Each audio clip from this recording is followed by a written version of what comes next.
கெட்ட குணத்தை சீர்படுத்துதா, அதுதான் பயனுள்ள கல்வி. உங்களுடைய ஒழுங்கீனத்தை ஒழுக்கமுள்ள அதவுடைய பிள்ளைகளாக உங்களை உருவாக்குதா, அதுதான் பயனுள்ள கல்வி. உங்களுடைய வாழ்க்கைக்கு நல்ல பயனுள்ளதாக அந்த கல்வி உபயோகப்படுத்துதா, அதுதான் பயனுள்ள கல்வி. சரிங்களா? எந்த கல்வி பொருளாதாரத்தை சம்பாதிச்சு கொடுக்கும், எந்த கல்வி நம்மளுடைய பேரையும் புகழையும் பதவியையும் ஏற்படுத்தி கொடுக்கும் அப்படின்ட்டு தேடி போய் கல்வி கற்கிறோம் என்றால் அது வெறும் பொருளாதாரத்துக்கு மட்டும்தான் உபயோகப்படுத்தும்.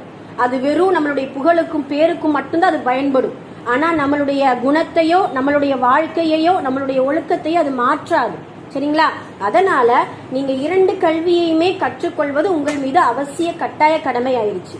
தொலபுல் இல்மி ஃபரீலத்துன் அலா குல்லி முஸ்லிமீன், ஒவ்வொரு முஸ்லிம்களின் மீதும் கல்வி கற்பது கட்டாய கடமையாகும் அப்படின்ட்டு ரசூல் ஸல்லல்லாஹு அலைஹி வஸல்லம் அவங்க சொல்லியிருக்கிறாங்க. அதனால அல்லாஹ்வுடைய கிருபையினால நம்மளுடைய மதரசாவுல 2 கல்வியும் நம்ம கொடுத்திருக்கோம்.